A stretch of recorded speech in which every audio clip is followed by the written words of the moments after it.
Murder Clinic. Stories of the world's great detectives of fiction. Men Against Murder.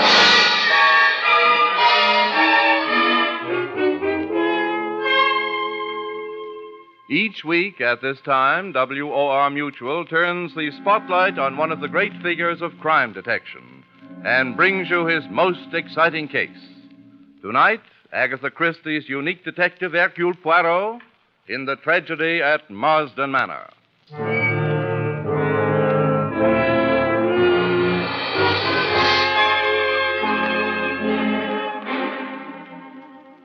Evening, Monsieur Poirot. I'd recognize you anywhere, I think, thanks to those magnificent mustachios of yours. Merci bien. They are very magnificent, no? They are indeed. Tell me, did they help you solve the tragedy at Marsden Manor? No. It was the little gray cells in the brain of the great Hercule Poirot that prevented this great miscarriage of justice in the death of Richard Maltravers of Marsden Manor. It all began in the little village of Marsden Lee, less than 100 kilometers from London.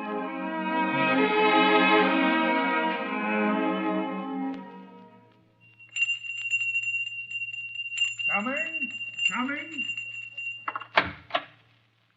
Yes, what is it? Be you Dr. Bernard? Yes, I am. Come quick, the master's done for. You mean Mr. Maltravers of the manor? Aye, the master. The mistress, she says, fetch the doctor, she says. But it bean't no use. He's a dead un. I knows a dead un when I see un. What was it, man? An accident? No, bean't no accident. I found him in the lower meadow, with the blood running out of his mouth. Be a stroke. A stroke? That's what it be. Well, hurry, man, let go.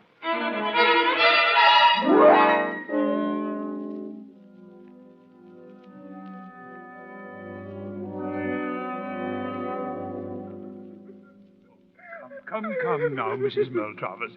You must get hold of yourself. The Lord giveth and the Lord taketh away. After all, we are all of us mortal. But why, Richard? He was so good, so kind. Why did this have to happen to him? Oh, come, please. He seemed so well, so full of life. Why, only last week he passed a medical examination for insurance. How could he have died so suddenly? Doctor, what happened? Hemorrhage due to stomach ulcers, undoubtedly, resulting in a stroke.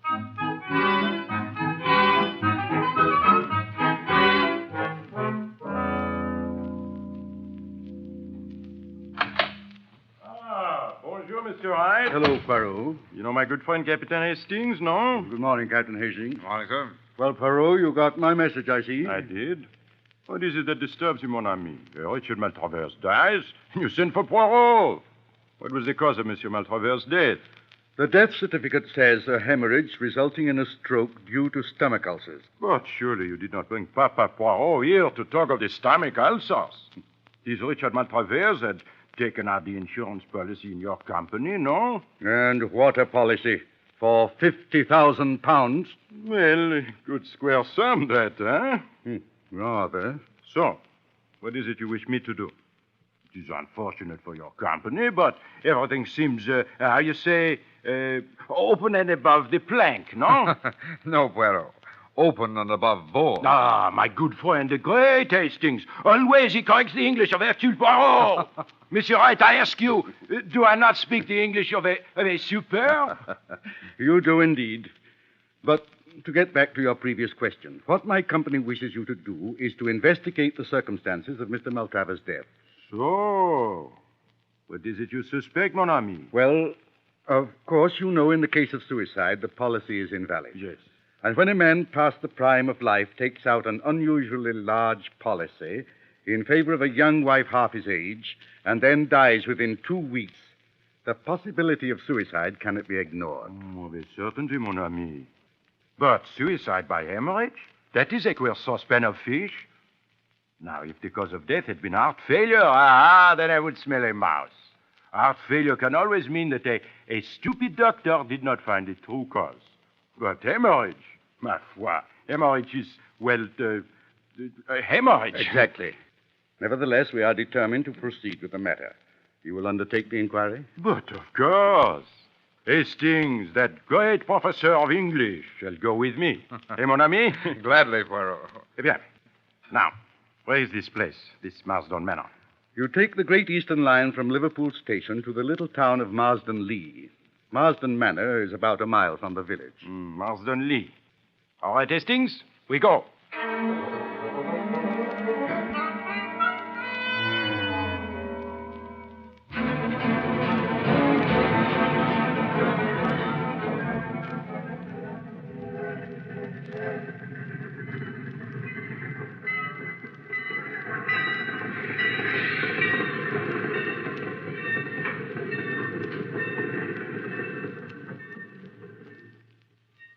Ah, well, so this is Marsden Lee, eh?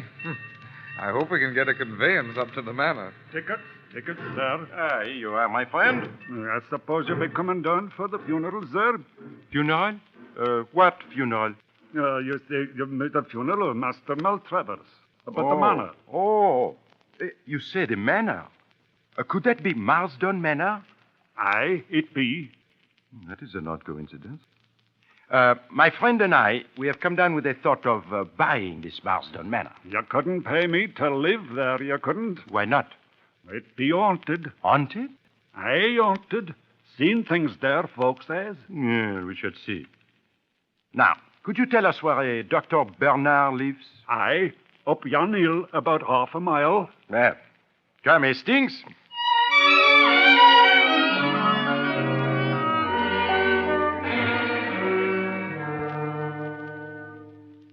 I understand, Dr. Bernard, that you signed the death certificate of a Mr. Richard Maltravers. Yes, I did. You understand, Doctor, with such a big policy, we must make the careful investigation. Of course. I suppose he was such a rich man, his life was insured for a big sum, You consider him a rich man, Doctor? Well, was he not? He kept 2 cars, you know, and Marsden Manor is a pretty big place to keep up. Although I believe he bought it very cheaply. I understand he had considerable losses of late. Is that so? Indeed.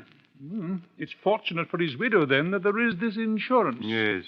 Very beautiful and charming young creature, but terribly unstrung by this sad catastrophe. I've tried to spare her all I could, but of course the shock has been very great. Why shock? These ulcers of the stomach, they are what you call chronic, Yes. They are not sudden. No. Did you not attend Mr. Maltravers before, Doctor? My dear sir, I never attended him. What? I understand Mr. Maltravers was a member of a faith-healing sect. But you examined the body, Certainly. I was fetched by one of the under-gardeners. and the cause of death was clear? Absolutely. There was blood on the lips, but most of the bleeding must have been internal. He had not been moved. No, the body hadn't been touched. He had evidently been out shooting crows, and a long-barreled bird gun lay beside him. The hemorrhage must have occurred quite suddenly. Gastric ulcers, without a doubt. He could not have been shot, My dear sir, I beg pardon, but I remember once a doctor who said heart failure until the constable showed him a bullet wound for the head. You will find no bullet wounds on the body or head of Mr. Maltravers. Now, gentlemen, if there's nothing further, Thank you, Doctor. Just one more thing. You saw no need for the autopsy, Certainly not. Cause of death was perfectly clear. In my profession, we see no need to distress unduly the relatives of a dead patient.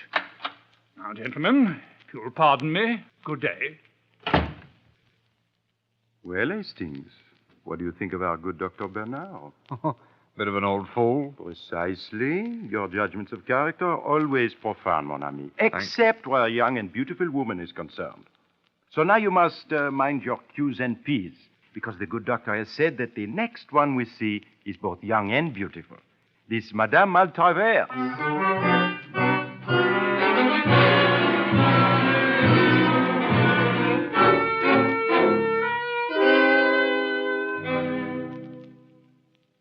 Madame Maltravers, I cannot tell you how I am sorry to bother you in this way. Must I be bothered now? I know nothing about this insurance of my husband's. Courage, madame. It is necessary. I will do all to make this matter not too unpleasant for you. I, Hercule Poirot, swear it. Now, if you would recount briefly the sad events of last Wednesday, Well, I was changing for tea when the maid came up. One of the gardeners had just run up to the house. He'd found Richard. No, I comprehend. Enough. You had seen your husband earlier in the afternoon? No, not since lunch. I'd walked down to the village for some stamps. I believe he was out pottering around the grounds. Shooting the crows, no? Yes, so I understand. He usually took his bird gun with him. In fact, I heard 1 or 2 shots at a distance. So? Where is this bird gun now? In the gun cabinet over there, I suppose. With your permission, madame. Yeah, here it is. Ah. 2 shots fired, I see. And now, madame, a delicate question. Monsieur Maltravers, your husband, is awaiting burial, I believe. Yes. He's lying in his room. If I might see? Why, yes, of course. It's the first room at the top of the stairs. You'll forgive me if I don't go with you. What, of course. Hastings, you remain here with madame. Do you think Mr. Poirot will understand why I didn't go with him? I can assure you, Mrs. Maltravers, Poirot is most sympathetic. I don't doubt it, Mr. Hastings. I only wish there was more that I could tell him. Oh, I understand. But I wonder, Mrs. Maltravers, if you could tell me one thing. Oh, yes? Well, the station master, an odd character named Volk, said something about Marsden Manor being haunted. Marsden Manor haunted? Why, surely you're joking, Mr. Hastings. Oh, no, I assure you. He told us that people have seen things. We must have been referring to my humble experiments in extrasensory perception. I've always been tremendously intrigued by that subject, and doubtless some of our servants have been gossiping. Madame, you are mediumistic. How fascinating. Oh, I wouldn't go so far as to say that, Mr. Poirot. I've dabbled a bit, that's all. So? I've managed table levitation and simple things like that. But I suppose to the simple rustics around here, it looks like black magic. Very interesting. Under kinder circumstances, I would implore a demonstration. Why, are you interested in such things, Mr. Poirot? All fields of knowledge interest the great Poirot. Poirot, don't you think perhaps we'd better... Oh, I forgot, madame. I thank you for your so great courtesy. I do not think you need be bothered any further by the matter. By the way, do you know anything of your husband's financial position? Nothing whatever, I'm afraid. I'm very stupid about business. I see. Then you can give us no clue as to why your husband suddenly decided to insure his life. Oh, was it sudden? I'm sure I don't know. Enfin. And now, with your permission, madame, we will go. Hastings? Oh, I'll see you to the door. Merci. Oh, just one more thing, madame. Could you tell me, when they found Mr. Maltravers, did they find him unshod, without the shoes? Why, really, Mr. Poirot, I don't understand. It is nothing. It does not matter. And now, madame, adieu. Oh, but look, you have another visitor. Someone is coming up to walk, huh? Archie! Hello, Emily. Why, I thought you were on your way back to Australia. Yes, I was. But I read the news of Uncle's death in Paris and hurried back. Emily, my dear, is there anything I can do for you? Anything? Oh, of course not. What could you do? Oh, I'm sorry, I'm forgetting. Mr. Poirot, this is Captain Black, my husband's nephew. Captain Black, Mr. Hastings. How do you do? Emily, how did this happen? Uncle seemed perfectly well when I was here Monday night. You've evidently read the papers, Archie. You must know what happened. But they gave no details, just the bare notice of his death. What happened? Archie, I just can't go through all that again. Yes, Captain Black, I'm afraid my friend and I, we have disturbed madame. What are you doing here? I am Hercule Poirot, the Hercule Poirot. Mr. Poirot is from the insurance company, Archie. That's just why I've come back. To protect you from annoyances like You this. shouldn't have risked your job, Archie. If you left right away, you might still get to Paris in time to make your boat train. You say Paris, mon capitaine. You go to Australia by way of Paris? Why, yes. I intended taking the Orient Express from there and pick up the Pacific Mail at Port Said. Ah, oui. That shortens the journey, does it not? You are staying here, Captain Black? Yes, I'm staying at the Pig and Thistle. That's the inn down in the village. Ah, village inn. It serves the roast beef, no? Why, yes, I suppose so. Good. So, Hastings, let us try this roast beef at the Pig and Thistle, huh?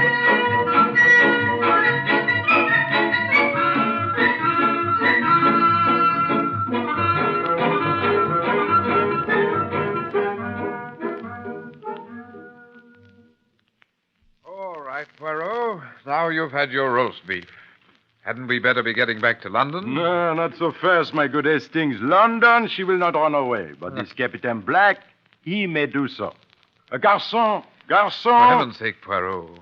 English inns don't have garçon. No? Then who is it who approaches? What do you have, Governor? For my friend, the dictionary. For me, a bock. He means beer, George. I mean the ale. Right-o, Governor.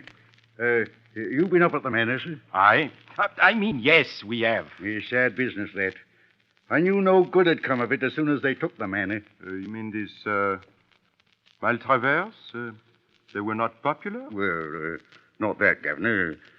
He was a bit too old for her, if you know what I mean. Awesome. She might better have married the nephew.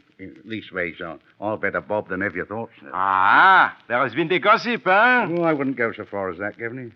But he did hang around a bit. And the husband, Mr. Maltravers? He object? Not as I knows of, Governor. But I has my opinion, I has. Without the doubt, it is the worst opinion, no, George? But the Captain Black, here he comes now. Hello, Poirot. Here you are. Captain Black, come, will you not join us? Bock, perhaps? Yes, thanks. I don't mind if I do. Waiter, a mug of ale. Righto, Governor. Sad business, this death of your uncle, huh? Yes, and so sudden, too. He seemed in excellent health when I dined with him Monday night. So? And was he also in good spirits? What did he say? What was the talk at this dinner Monday night? Oh, I don't know. The usual general topics. I see. My uncle asked about my people. We talked of Australia. Yes. Then Mrs. Maltravers asked a lot of questions about East Africa, where I've spent some time. I told them one or two yarns. That's about all, I think. Madame Maltravers seems much upset at the death of her husband, no? Naturally. They'd been married less than a year. So I hear. A remarkable woman, this lady. Remarkable in what way? What do you mean?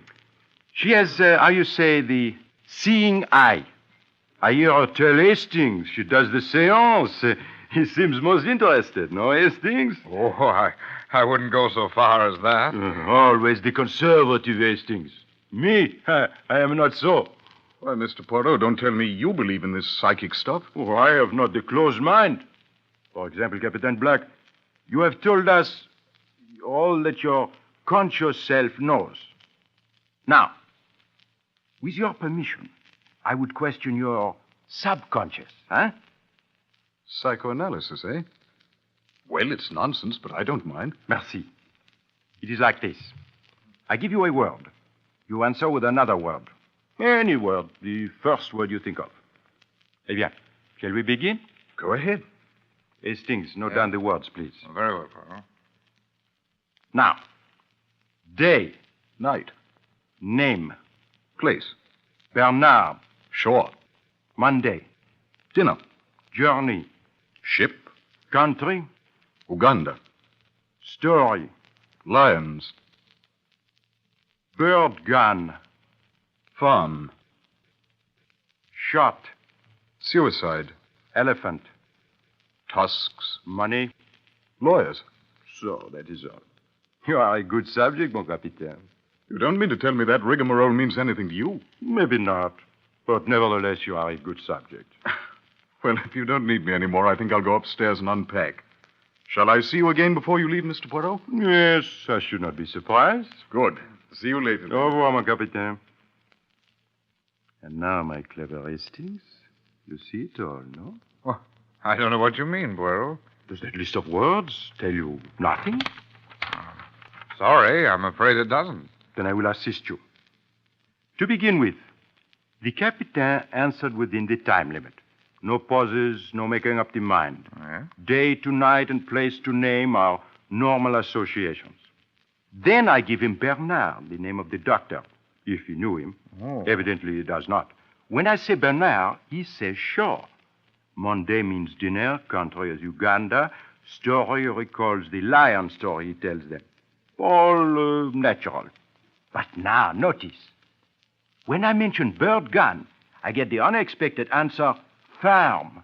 When I say shot, he answers at once, suicide. A man he knows commits suicide with a bird gun on a farm somewhere. Imbecile that I am! The great Hercule Poirot is hoodwinked. What are you talking about? Do you not see, Hastings? That is the story the Captain Black told at the dinner Monday night. Oh, I see. And you think that gave Maltravers the idea?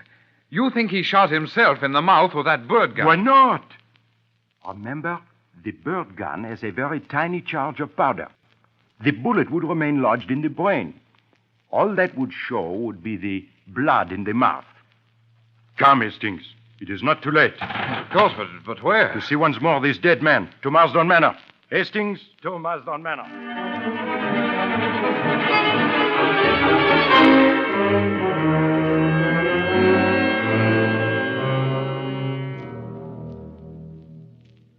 Alas, Mrs. Maltravers, it is true. Your husband shot himself through the mouth with the bird gun. You mean suicide? It would seem so, madame. But the insurance... Naturally, madame, the suicide will void the policy. It is unfortunate, but what will you? Oh, but this is impossible. My husband would never commit suicide. It's inconceivable. But the evidence, madame, it is conclusive. No. There must be some other explanation. You mean murder, madame? Well, of course, that is always possible. But no, not likely, I'm afraid. But you do admit it's possible. You just said it was possible. Yes, of course, everything is possible. Have you any idea who might have wished to kill your husband? Why, no. No, I haven't. Madame, I have a suggestion. It is bizarre, no doubt, but perhaps if you are willing to help. Oh, yes, of course, anything. Madame, you are mediumistic. Perhaps if you would try, you could... Perhaps you're right. Perhaps I could get through to Richard. He might tell us what happened. I am sure you could do it, madame. Yes, I'll do it. Come back here tonight at 8 and bring Captain Black with you. Eh bien, madame, I am sure you will succeed. Until 8, madame, au revoir.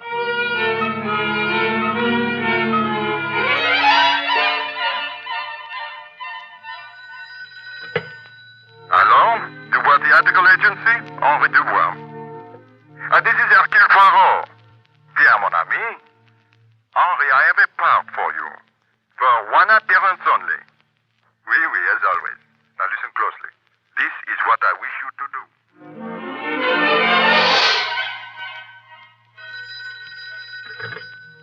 Dr. Bernard, this is Hercule Poirot. Tell me, doctor, when you saw Mr. Maltravers after the stroke, did he have on the shoes? He did? Bien, merci.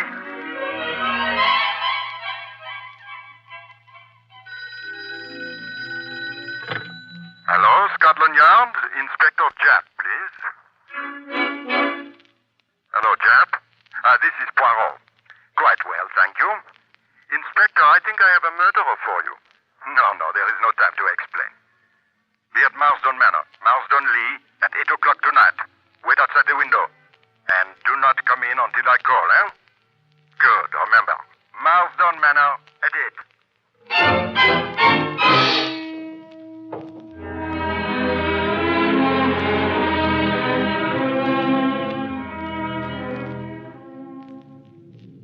Hello, Madame Maltravers. We are on time, as you see. Hastings and I have brought Captain Black with us. I say there's a bad storm coming up. Would that interfere with the experiment? Certainly not, Mr. Hastings. This isn't mumbo-jumbo. The weather has nothing to do with it. Well, let us proceed, huh? Yes. Now, will you draw chairs up around this table, please? Now, Mr. Hastings, if you'll put out the light. Certainly. Now, remain perfectly quiet, please, no matter what you hear or see. Richard. Can you hear me, Richard? Can you hear me? If you can, rap. Rap 3 times. Did you hear that? But of course, madame. Did you not tell him to rap 3 times? That's how Richard always used to knock. Perhaps he is outside. No. They say the suicide never rests, always returns. Listen. What was that? The front door slammed. What? No, Captain Black. It was but the thunder. Listen.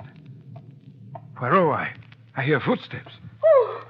It is the wind, madame. I will close the door.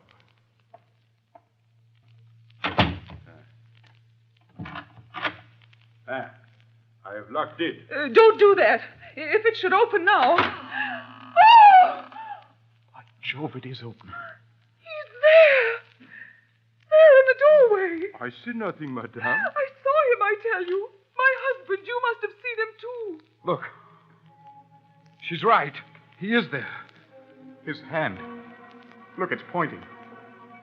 What's that light coming from? It's pointing at her. What did you... Her hand. Her right hand. It is scarlet with blood. Blood? Yes, it's blood. I killed him. I did it. Take him away. Take him away. Lights! Good heavens, Poirot, she's got away through that window. Do not worry, mon capitaine. The good Inspector Japp outside will stop her. Good heavens, that lovely creature, a murderer. And a very clever one, my susceptible Hastings. After all, she could not know she would come up against the great Hercule Poirot. And she might even have fooled me if she had only taken off his shoe. His shoe, Poirot? Only with his toe could he himself have pulled the trigger of this bird gun.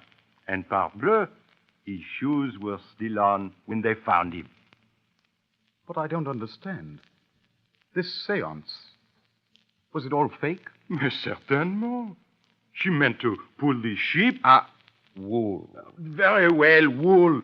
But it was I who pulled the sheep's wool over her eyes. Thanks to my good friend Henri Dubois, who played the part of the husband's ghost, and Papa Poirot, who put the red paint on her hand in the dark. But what was her idea in having this seance? Parbleu, mon capitaine. Do you not see? Madame, she will go into the trance. She will hear the voice. She will come out from the trance. She will, with a great reluctance, name the murderer. You mean she meant to confess? Mais non, mon capitaine. She meant to name you.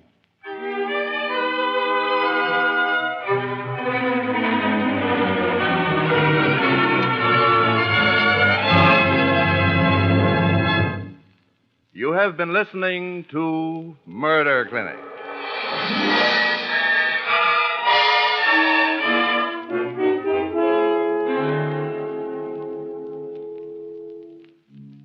Murder Clinic, the WOR Mutual series which brings to you each week one exciting case.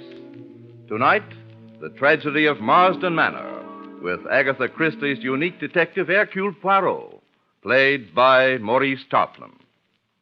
Next week, Murder Clinic will bring you Fred Irving Anderson's Deputy Farr, the Vermont farmer who became chief of the Homicide Bureau in New York City. Deputy Parr, the man with the nose for murder. The story is Gulfstream Green, in which the deputy proves that the conceit of murderers is colossal.